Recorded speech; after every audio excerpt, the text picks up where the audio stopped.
आपको बता देता हूँ कि कौन कौन सा हिडन सेटिंग करने से आपके मोबाइल में जो भी दिक्कत आ रहा है, हीटिंग का, हैंग प्रॉब्लम या फिर जो रुक रुक के चल रहा है, ये सारे प्रॉब्लम ठीक हो जाएंगे। ठीक है, तो उसके लिए आपको करना क्या है, सबसे पहले अपने मोबाइल के अंदर ये जो सेटिंग दिया है इसे ओपन कर लेना है।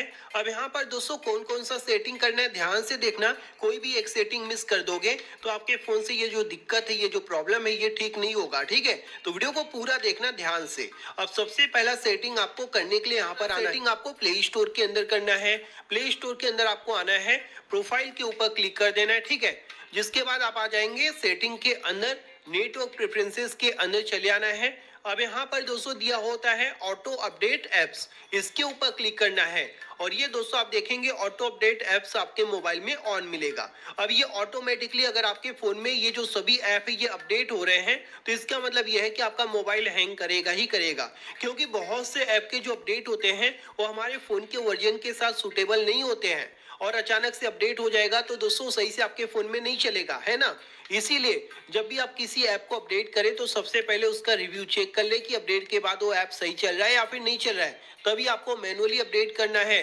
तो आपको यहाँ पर ये जो ऑटो अपडेट ऑन है इसे आपको डोंट ऑटो अपडेट पर सेट कर देना है, जिससे आपका इंटरनेट भी बचेगा और फालतू में जो है आपका जो टाइम वेस्ट हो जाता है अपडेट हो के, मतलब आपका फोन हीट होता है, हैंग करता है, वो दिक्कत भी सॉल्व हो जाएगा। ठीक है, तो ये दो सेटिंग हो गया। अब मैं आपको तीसरे नंबर का सेटिंग बता देता हूँ, जिसे आपको वापस से सेटिंग के अंदर चले आना है, मेन सेटिंग में। अब यहाँ पर आप स्क्रॉल डाउन करके नीचे आएंगे तो यहाँ पर दिया होता है लोकेशन सेटिंग, तो इसी के आपको जो है इसे ओपन कर लेना है। लोकेशन को बंद करने की जरूरत नहीं है क्योंकि इसे यूज करते हैं हम, है ना। तो आपको यहाँ पर क्या करना है, वाईफाई एंड ब्लूटूथ स्कैनिंग के अंदर चले आना है। यहाँ पर दोस्तों आप देखेंगे ये दो ऐसे सेटिंग हमारे फोन में ऑन हुए रहते हैं जो किसी काम के नहीं है और आपके फोन को हमेशा स्कैन करते रहते हैं, जिसकी वजह से आपका फोन बार बार हैंग करता है, रुक रुक के चलता है, फालतू में हीट होने लग जाता है। इसी वजह से ये दोनों सेटिंग को भी आपको यहाँ से क्लोज कर देना है, बंद कर देना है, जिससे आपके फोन का जो प्रोसेसर है ये बहुत ज्यादा फ्री हो जाएगा। ठीक है, तो ये दोनों सेटिंग आप यहाँ पर करेंगे, जिसके बाद दोस्तों आपको बैक करके मेन सेटिंग में चले आना है। अब आप यहाँ पर क्या करेंगे, फोर्थ नंबर का सेटिंग करना है। तो फोर्थ नंबर का सेटिंग करने के लिए एडिशनल सेटिंग को ओपन करेंगे। इसके अंदर दोस्तों यहाँ पर नीचे मिल जाता है डेवलपर ऑप्शन, तो इससे आपको यहाँ पर ओपन कर लेना है। अगर आपके फोन में डेवलपर ऑप्शन सेटिंग ऑन नहीं है तो सबसे पहले अबाउट फोन में जाकर बिल्ड नंबर पर लगातार ऐसे ऐसे टैप करेंगे ना 7 से 8 बार, तो दोस्तों ये सेटिंग ऑन हो जाता है, तो उसे आपको यहाँ पर ओपन कर लेना है। इसे ओपन करने के बाद यहाँ पर फोर्थ नंबर का सेटिंग ऊपर ही देखने को मिल जाता है, मेमोरी करके, मेमोरी यानी कि रैम, तो इसी के ऊपर आपको क्लिक करना है। अब रैम के ऊपर क्लिक करेंगे तो यहाँ पर रैम एक्सपांशन सेटिंग मिलेगा, तो इसके ऊपर आपको क्लिक करना है। यहाँ पर दोस्तों आप देखेंगे आपके मोबाइल के अंदर जो वर्चुअल रैम कंपनी की तरफ से मिल रहा है वो दोस्तों यहाँ पर बाय डिफॉल्ट बंद होता है, क्योंकि हर कंपनी वाले फोन में ये सेटिंग बंद करके भेजते हैं, इसे हमें खुद से ऑन करना पड़ता है और बहुत लोग इसे ऑन ही नहीं कर पाते, जिसकी वजह से फोन बहुत ही स्लो काम करता है। तो यहाँ पर आपको इस सेटिंग को ऑन कर देना है।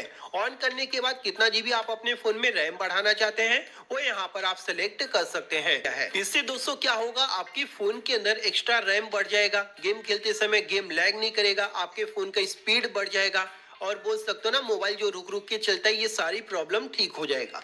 तो यहाँ पर दोस्तों आपको अपने फोन के अंदर रैम को बढ़ा लेना है, जितना जीबी दिया है उतना जीबी, जिसके बाद आप अपने फोन के अंदर एक बार जो है रिस्टार्ट कर लेंगे और ये जो रैम वाला सेटिंग है ये आपके फोन के अंदर वर्क करना शुरू कर देगा, समझ गए।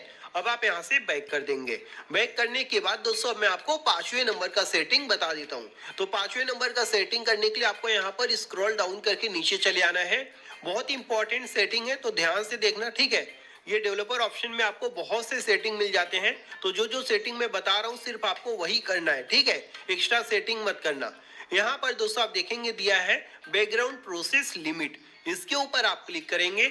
यहाँ पर क्या होता है, सबके मोबाइल में ये स्टैंडर्ड लिमिट पर सेट होता है, यानी आपके फोन के बैकग्राउंड में कितने भी प्रोसेस चल सकते हैं। अब दोस्तों एक साथ आपके फोन के बैकग्राउंड में 50 ऐप जो है प्रोसेस करेंगे तो आपका फोन हीट होगा, गर्म होगा, जिसके बाद हैंग करना शुरू कर देगा, रुक रुक के चलेगा, मतलब कि स्विच ऑफ हो जाएगा ऑटोमेटिक, बहुत सारी दिक्कतें आएंगी। इसीलिए दोस्तों आपको यहाँ पर क्या करना है, ये जो स्टैंडर्ड लिमिट पर सेट है इसे हटाकर आपको एटमोस्ट 1 प्रोसेस या फिर एटमोस्ट 2 प्रोसेस इस पर सेट करना है, ताकि इससे ज्यादा आपके फोन के बैकग्राउंड में कोई भी प्रोसेस ना चल सके। समझ गए? तो ये सभी सेटिंग आप यहाँ पर करेंगे और यहाँ पर कुछ सेटिंग नहीं करना है। ये 5 सेटिंग सिर्फ एक बार अपने मोबाइल में आप चेंज करो, जिसके बाद एक बार अपने फोन को रीस्टार्ट कर लेना ताकि ये सभी सेटिंग सही से आपके फोन में अप्लाई हो जाए और आप अपने फोन को फिर यूज करो। आपका मोबाइल फास्ट चलेगा, हैंग नहीं करेगा, ना रुक रुक के चलेगा, ना कोई दिक्कत आएगा। एक बार आप सिर्फ ट्राई करो, क्योंकि गर्मी आने वाला है और उसमें फोन हीट भी होता है। इसी वजह से ये सभी सेटिंग कर लोगे तो कोई भी इश्यू नहीं आएगा। तो अगर आपको यह वीडियो पसंद आया तो लाइक और शेयर करना, साथ ही साथ हमारे चैनल को सब्सक्राइब कर लेना। थैंक यू दोस्तों, बाय बाय, टेक केयर।